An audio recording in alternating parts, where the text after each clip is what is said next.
जो टॉपिक हम लोग डिस्कस करने वाले हैं that is deviation from ideal gas behaviour. इससे पहले हम लोग जो है वो इसके different topics derivation of ideal gas equation वो कर चुके हैं, जनरल गैस इक्वेशन वो क्या होता है, ठीक है।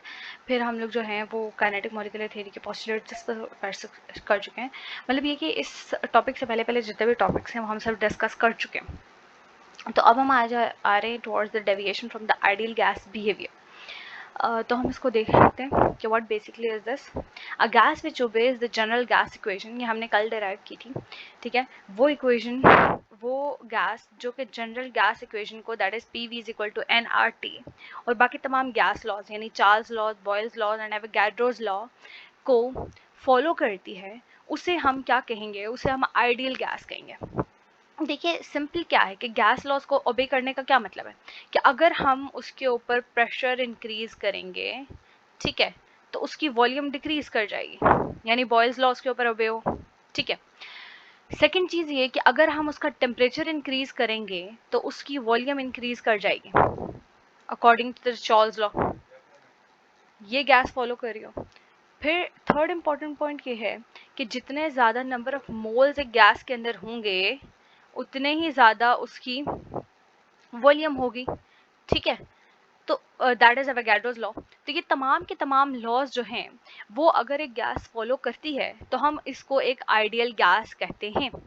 लेकिन इन रियलिटी हमारे पास कोई भी आइडियल गैस एग्जिस्ट नहीं करती है, बिकॉज जो गैसेस हैं वो जो ये अपना ओरिजिनल बिहेवियर है उसे डेविएशन शो करती हैं लो टेम्परेचर पे एंड हाई प्रेशर पे, ठीक है। जब आप टेम्परेचर को बहुत ज़्यादा लो कर देते हो या जब आप प्रेशर को बहुत ज़्यादा हाई कर देते हो तो ये जो गैस लॉज हैं ये फॉलो नहीं किए जाते by the gases, by the real world gases, ठीक है। तो इस वजह से हमारे पास जो टर्मिनोलॉजी है आइडियल गैस की वो सिर्फ और सिर्फ एक एक हाइपोथेटिकल टर्मिनोलॉजी है जो कि हम यूज़ करते हैं। ओरिजिनल में कोई भी ऐसी गैसेस एग्जिस्ट नहीं करती हैं। We have non ideal gases, ठीक है, विच डू नॉट स्ट्रिक्टली ओबे जो है वो गैस लॉज। जनरल कंडीशंस पे गैस लॉज को ओबे करेंगी, ठीक है। मतलब आप टेम्परेचर इंक्रीज करोगे तो वॉल्यूम इंक्रीज होगी, अगर आप number of moles of the gas increase कर दोगे तो वॉल्यूम इंक्रीज कर जाएगी, या अगर आप प्रेशर को इंक्रीज कर दोगे तो वॉल्यूम डिक्रीज कर जाएगी। तो जनरली ये करते हैं। लेकिन क्या है कि जब आप लो प्रेशर टेम्परेचर पे चले जाते हो, टेम्परेचर को बहुत ज़्यादा डिक्रीज कर देते हो, या जब आप प्रेशर को बहुत ज़्यादा इंक्रीज कर देते हो तो गैसेस क्या करती हैं कि वो गैस लॉज को ओबे नहीं करती हैं, वो डेविएट कर जाती हैं फ्रॉम द गैस लॉज, ठीक है, अपने आइडियल बिहेवियर से डेविएट कर जाती हैं। तो हमारे पास जो है इस वजह से हम कह रहे हैं कि हमारे पास कोई भी आइडियल गैस एग्जिस्ट नहीं करती। अच्छा, अब हम आ जाते हैं कि दैट गैसेस क्यों डेविएट करती हैं फ्रॉम द गैस लॉस। ये जो दो कंडीशन है लोअर टेम्परेचर की एंड हाई प्रेशर की, हम इनको वन बाय वन डिस्कस कर लेते हैं, ठीक है। सबसे पहले हमारे पास क्या है कि आपको एक फॉलोइंग टेबल जो है वो दिखाया गया है हाइड्रोजन गैस के लिए at different temperatures and at constant at different pressures and at constant temperature. आपका जो टेम्परेचर है वो इनने यहाँ पर कांस्टेंट कर दिया और डिफरेंट प्रेशर्स पे आपको वॉल्यूम दिखाई है, यानी कौन से लॉ को यहाँ पर जो है वो यूज़ किया जा रहा है, बॉयल्स लॉ को यूज़ किया जा रहा है, ठीक है। तो आप देखिए यहाँ पर प्रेशर पहले 0.1 था, तो आपके पास जो वॉल्यूम थी दैट इज 224.1 और पी भी जो है आपके पास ये वैल्यू आ जाती है।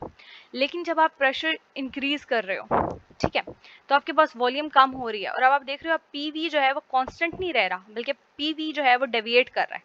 इसका मतलब क्या है, हम लोग क्या कहते थे कि P1 V1 और P2 V2 should be equal, but यहाँ पे आप देख रहे हो कि P1 V1 की जो आपकी वैल्यू आ रही है वो डिफरेंट है, 22.41 है, जबकि P2 V2 की वैल्यू 23.71 है। इसका मतलब गैस क्या कर रही है, डेविएट करती चली जा रही है अपने ओरिजिनल बिहेवियर से। मतलब क्या है कि गैस जो है वो बॉयल्स लॉ को ओबे नहीं करती चली जा रही है जूं जूं हम प्रेशर को इंक्रीज करते चले जा रहे हैं, ठीक है। अब देखिए 1000 जब आपने प्रेशर 1000 ATM यूज़ किया तो आपके पास वॉल्यूम इतनी कम रह गई है, ठीक है, और जो पीवी की वैल्यू है वो टोटली चेंज हो गई है। सो यूं आप देख रहे हैं कि जो जो प्रेशर को हम सिग्निफिकेंटली इंक्रीज करते चले जा रहे हैं, पॉइंट्स 1 से लेकर थाउजेंड्स तक चले जा रहे हैं, तो जो गैस है वो डेविएट कर रही है। अच्छा, देखिए, the real gases show deviation from ideal behaviour at low temperature and high pressure. ये हम वन बाय वन डिस्कस करेंगे। वॉन डर वॉल ने attributed the deviations of the real gases from the ideal gas behaviour due to the two faulty assumptions in the kinetic molecular theory of the gases. देखिए, kinetic molecular theory वो theory थी जो मैंने आपको explain की हुई है पहले, कि जिसमें जो आइडियल गैसेस हैं उनके कुछ बिहेवियर्स को शो किया गया, लेकिन उनमें दो जो हैं क्या थे, ऐसे पोस्टुलेट्स थे, ऐसे पॉइंट्स थे जो कि बिल्कुल फॉल्स थे, जो कि रियल वर्ल्ड में एग्जिस्ट नहीं करते। उनमें से पहला पॉइंट क्या था कि दैट जो इंटरमोलिकुलर फोर्सेस हैं ऑफ अट्रैक्शन है या रिपल्शन है बिटवीन द गैस मॉलिक्यूल्स वो जीरो हैं। इसका क्या मतलब है, ये लोग ये कहना चाह रहे हैं कि गैस मॉलिक्यूल्स के बीच ना कोई अट्रैक्शन डेवलप होती है और ना ही कोई जो है वो रिपल्शन डेवलप होती है, नो मैटर वो एक दूसरे के कितना ही क्लोज क्यों ना आ जाए और नो मैटर वो एक दूसरे से कितना ही दूर क्यों ना चले जाए। जबकि ये वाली जो असम्पशन है, ये वाली जो पोस्टुलेट है वो गलत है, क्योंकि जो मॉलिक्यूल्स हैं चूंकि उनके चार्जेस हैं, ठीक है। अब जैसे देखिए, अगर हम ये वाटर मॉलिक्यूल को इन द गैस फॉर्म ले लें, ठीक है, नाउ दे हैव पोल्स। जो ऑक्सीजन है उसके ऊपर वो पार्शली नेगेटिव होता है और जो हाइड्रोजन होता है वो पार्शली पॉजिटिव होता है। तो how is it possible that positive और नेगेटिव एक दूसरे को अट्रैक्ट नहीं करेंगे? तो there exist a attractive force between them, ठीक है, जिन्हें वॉन डर वॉल फोर्सेस कहा जाता है। अच्छा, तो ये वाला जो फर्स्ट पोस्टुलेट था ये आपको देखिए यहाँ से पता चल रहा है कि ये गलत है। सेकंड चीज ये कि उन्होंने कहा था कि दैट जो volume of the gas molecules है वो नेग्लिजिबल है as compare to the volume of the container. इन्हें कहा था कि दैट जो गैस मॉलिक्यूल्स की जो वॉल्यूम है वो हमेशा नेग्लिजिबल रहेगी, यानी गैस मॉलिक्यूल्स इतने छोटे हैं कि अगर आप total volume of the container को कंसिडर करोगे तो उसके मुकाबले में ये बिल्कुल 0.000 समथिंग उसमें आएंगे, ठीक है। जबकि ऐसा नहीं है। जब आप जो है कंटेनर का साइज छोटा कर देते हो और गैस उसमें उतनी ही रहती है, और लेकिन आप उसका साइज छोटा करते चले जाते हो, तो जाहिर सी बात है जो total volume occupied by that gas है इन दैट कंटेनर वो कम होती चली जाती है। इसको हम फर्दर डिस्कस करेंगे, ठीक है। अब हम आ जाते हैं towards the explanations of these deviations. इसमें आपको बहुत क्लियरली पता चल जाएगा कि क्यों ये दो पॉइंट्स जो हैं वो फॉल्टी थी और क्यों गैसेस जो है वो अपने आइडियल बिहेवियर से डेविएट करती हैं। सबसे पहला पॉइंट क्या है, एट लो टेम्परेचर। देखिए, जब हाई टेम्परेचर होता है तो काइनेटिक एनर्जी जो गैसेस की होती है वो बहुत ज़्यादा हाई होती है, ठीक है। मैंने आपको पहले भी समझाया था कि दैट जब आप टेम्परेचर देते हो इसका मतलब आप हीट एनर्जी दे रहे हो गैस मॉलिक्यूल्स को, और वो जो हीट एनर्जी वो लेते हैं वो क्या करते हैं, वो मोशन के लिए यूज़ करते हैं, वो इधर उधर भागने के लिए यूज़ करते हैं, ठीक है। यानी ये कि वो उस हीट एनर्जी को अपनी काइनेटिक एनर्जी में कन्वर्ट कर देते हैं। तो जितना ज़्यादा आप हाई टेम्परेचर उनको देते चले जाते हो उतनी ही ज़्यादा क्या होता है कि उनकी जो काइनेटिक एनर्जी है वो इंक्रीज होती चली जाती है। तो गैस मॉलिक्यूल्स क्या होते हैं, एक दूसरे से बहुत दूर दूर जाके खड़े हो जाते हैं। जब वो दूर खड़े हो जाते हैं एक दूसरे से तो क्या होगा कि यहाँ पर देखिए, सपोज एक मॉलिक्यूल यहाँ खड़ा है, एक मॉलिक्यूल यहाँ खड़ा है, तो इनके बीच क्या होगा कि अट्रैक्टिव फोर्सेस या रिपल्सिव फोर्सेस क्या हो जाएंगी, जीरो हो जाएंगी। कितना ही एक दूसरे को अट्रैक्ट कर लेंगे ये, ठीक है। लेकिन जब आप टेम्परेचर को डिक्रीज कर देते हो, ठीक है, तो क्या होगा कि काइनेटिक एनर्जी जो है इन मॉलिक्यूल्स की वो कम हो जाएगी। तो जो मॉलिक्यूल है वो क्या होगा, दूर जाने रहने के बजाय वो क्या हो जाएगा, जब वो ज़्यादा मोशन ही शो नहीं कर पाया, ज़्यादा दूर जा ही नहीं पा रहा, तो इसका मतलब बहुत पास पास खड़े हैं एक दूसरे के मॉलिक्यूल्स। तो अभी वही वाली वाटर वाली एग्जाम्पल आप ले लें, तो एक का पॉजिटिव पोल दूसरे के नेगेटिव पोल को अट्रैक्ट करेगा, ठीक है। तो यहाँ पर क्या होगा कि दैट जब लो टेम्परेचर हो जाएगा, जब मॉलिक्यूल्स एक दूसरे के पास पास आ जाएंगे तो उनकी क्या होगा कि उनके बीच एक फोर्स ऑफ अट्रैक्शन डेवलप हो जाएगी। तो जो काइनेटिक मॉलिक्यूलर थ्योरी का वो जो पोस्टुलेट था, वो पॉइंट था कि दैट उनके बीच गैस मॉलिक्यूल्स के बीच कोई भी अट्रैक्टिव या रिपल्सिव फोर्स एग्जिस्ट नहीं करती, वो क्या हो जाता है, नेग्लिजिबल हो जाता है। अब देखिए, इसी पॉइंट की वजह से गैसेस जो हैं वो अपने आइडियल बिहेवियर शो नहीं करती। लो टेम्परेचर पे जो है वो उनके बीच अट्रैक्टिव या रिपल्सिव फोर्सेस क्या हो जाएंगी, वो डेवलप हो जाएंगी, ठीक है। अब देखिए, but when the temperature is decrease the kinetic energy of the molecules decreases, ठीक है। The intermolecular forces become significant. It means that the molecules come close to one another and at a certain very low temperature the gases changes into liquid. एक time पे ये आता है कि that ये जो इन दोनों मॉलिक्यूल्स के बीच फोर्स ऑफ अट्रैक्शन थी वो इतनी ज़्यादा हो जाती है कि दैट ये एक दूसरे के बहुत करीब आके खड़े हो जाते हैं। ठीक है, अब ये दो हो गए, ठीक है, ये फिर अपने साथ वालों को भी अपने साथ खींचते चले जाएंगे, तो गैस किस में कन्वर्ट हो जाती है, लिक्विड में कन्वर्ट हो जाती है। ठीक है, therefore attractive forces between the gas molecules become significant near liquefying temperatures, यानी लो इतने लो टेम्परेचर्स कि जिसमें गैस जो है वो कन्वर्ट हो जाए टुवर्ड्स द लिक्विड। ठीक है, तो वहां पर देखिए कि गैसेस जो है वो कन्वर्ट हो गई इनटू द लिक्विड स्टेट। तो अब जो आइडियल बिहेवियर था गैसेस का अकॉर्डिंग टू द, देखिए जो जनरल अगर हम लोग एक अजम्पशन निकाले ना फ्रॉम द ये आइडियल गैस वाले कॉन्सेप्ट से, तो इसका मतलब है कि गैस को हर टेम्परेचर पे हर प्रेशर पे गैस ही रहना चाहिए, उसको किसी और स्टेट में कन्वर्ट नहीं होना चाहिए। क्यों? क्योंकि उनके बीच कोई भी अट्रैक्टिव फोर्सेस या रिपल्सिव फोर्सेस एग्जिस्ट नहीं करती हैं। लेकिन अब क्या हो रहा है कि दैट जो गैस है लो टेम्परेचर पे आके उसके जो मॉलिक्यूल्स हैं वो एक दूसरे के इतना पास आ जाते हैं कि दैट वो कन्वर्ट हो जाते हैं from the gas state into the liquid state. ठीक है, इसी वजह से जो गैसेस हैं लो टेम्परेचर पे अपने जो ओरिजिनल बिहेवियर है उससे डेविएट कर जाते हैं।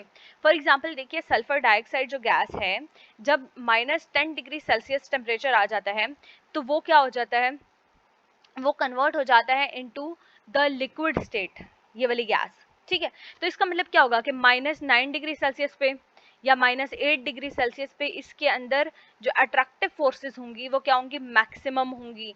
तो जो ये फर्स्ट पोस्टुलेट यहाँ पर मेंशन किया गया है बाय द वॉन डेर वाल, वो क्या है, वो गलत प्रूव हो जाता है। इसी तरह हाइड्रोजन गैस जो है वो -252.7 डिग्री सेल्सियस पे क्या हो जाती है, वो भी लिक्विफाई हो जाती है। ठीक है, तो इसका मतलब ये है कि हम क्या कर सकते हैं कि अब इस टेम्परेचर के आसपास जो अट्रैक्टिव या रिपल्सिव फोर्सेस हैं between the hydrogen gas molecules हम उनको नेग्लिजिबल कंसिडर नहीं कर सकते हैं। तो यहाँ पर क्या होगा कि जो काइनेटिक मॉलिक्यूलर थ्योरी के पोस्टुलेट्स हैं वो प्रूव नहीं होते। जब वो प्रूव नहीं हो रहे तो इसका मतलब क्या है कि जो गैस है वो क्या कर रही है, वो आइडियल बिहेवियर को शो नहीं कर रही है। ठीक है, अच्छा अब देखिए कि अगर हम लोग इन दोनों गैसेस का कंपैरिजन करें तो जो -10 डिग्री सेल्सियस है वो रूम टेम्परेचर के ज़्यादा करीब है। ठीक है, जबकि जो हाइड्रोजन है वो उसका जो लिक्विफाइंग टेम्परेचर है वो उसके नहीं है, वो रूम टेम्परेचर के करीब नहीं है। तो हम ये कह सकते हैं कि जो सल्फर डाइऑक्साइड है वो रूम टेम्परेचर में भी नॉन आइडियल बिहेवियर शो करता है, लेकिन जो हाइड्रोजन गैस है वो as compare to the sulphur dioxide वो आइडियल बिहेवियर शो कर सकता है, क्योंकि अभी भी उसका ये टेम्परेचर बहुत कम है जहाँ पर उसके अट्रैक्टिव फोर्सेस बहुत ज़्यादा मैक्सिमम हो जाएंगे। ठीक है, अब हम आ जाते हैं टुवर्ड्स द सेकंड पॉइंट कि जिसमें gases non ideal behaviour show करती हैं, वो होता है हाई प्रेशर। देखिए सिंपल से मैं आपको यहाँ पे आपको समझाती हूँ कि दैट पहले आपने प्रेशर किया आपके पास प्रेशर सिर्फ इतना सा था। ठीक है, तो अब क्या हो रहा है कि पूरी गैस ने ये जो पूरे कंटेनर की वॉल्यूम है वो ऑक्यूपाई की, और जो गैस मॉलिक्यूल है वो जो आपको एक रेड डॉट छोटा सा नीचे दिखाई दे रहा है बस वो था। तो अब देखिए ये जो इस मॉलिक्यूल ने जो स्पेस ऑक्यूपाई की है, वो जो वॉल्यूम ऑक्यूपाई किया है वो क्या है, इस पूरे कंटेनर की वॉल्यूम से नेग्लिजिबल है उसके कंपैरिजन में। ठीक है, तो high pressure sorry low pressure पे जो सेकंड पोस्टुलेट था कि जो वॉल्यूम ऑफ द गैस है is negligible as compare to the volume of the container, वो सही है। लेकिन वहीं जब आप प्रेशर को इंक्रीज कर देते हैं,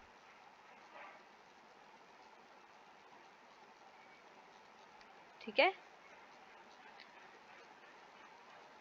इस डायग्राम में देखें कि जहां पर आपने प्रेशर को इंक्रीज कर दिया वहां पर अब देखिए क्या है कि दैट जो total volume of the container है वो क्या हो गया, डिक्रीज हो गया। तो अब यहाँ पर जो एक मॉलिक्यूल की वॉल्यूम है as compare to the total volume of the container वो अब निग्लेजेबल नहीं रही। अब अगर आप इसको न्यूमेरिकल वैल्यू से एक्सप्लेन करने की कोशिश करें तो सपोज आपके पास 1 मोल ऑफ अ गैस थी ना कंटेनर, और एक मॉलिक्यूल की जो एक mole of the gas molecule है उसकी 32 सेंटीमीटर क्यूब जो है वो आपके पास वॉल्यूम आती है, और जो total volume of the gas है एट 1 एटमॉस्फेरिक प्रेशर, ठीक है, वो आपके पास 22,400 सेंटीमीटर क्यूब है, ठीक है। लेकिन अब अगर आपने प्रेशर को 1 एटमॉस्फेरिक प्रेशर से 100 एटमॉस्फेरिक प्रेशर पे कन्वर्ट कर दिया, ठीक है, तो गैस का जो वॉल्यूम है, पूरे गैस का वॉल्यूम है, वो रिड्यूस हो जाता है टू 224। अब देखिए अगर हम 32 को कंपेयर करें 22,400 से, तो ये अमाउंट बहुत छोटी है, निग्लेजेबल अमाउंट लगती है। लेकिन अगर अब वही 1 मोल 32 वाला अगर हम कंपेयर करें 224 वाले वॉल्यूम से, तो इट इज क्वाइट हाई, ये निग्लेजेबल नहीं है, ठीक है। तो जब हम क्या करते हैं, प्रेशर को इंक्रीज कर देते हैं, हाई प्रेशर ले आते हैं, तो जो वॉल्यूम वाला फैक्टर है यानी वो क्या रहता है, वो नेग्लेजेबल नहीं रहता। तो अगेन गैसेस क्या करती हैं, अपने ओरिजिनल बिहेवियर से डेविएट कर जाती हैं।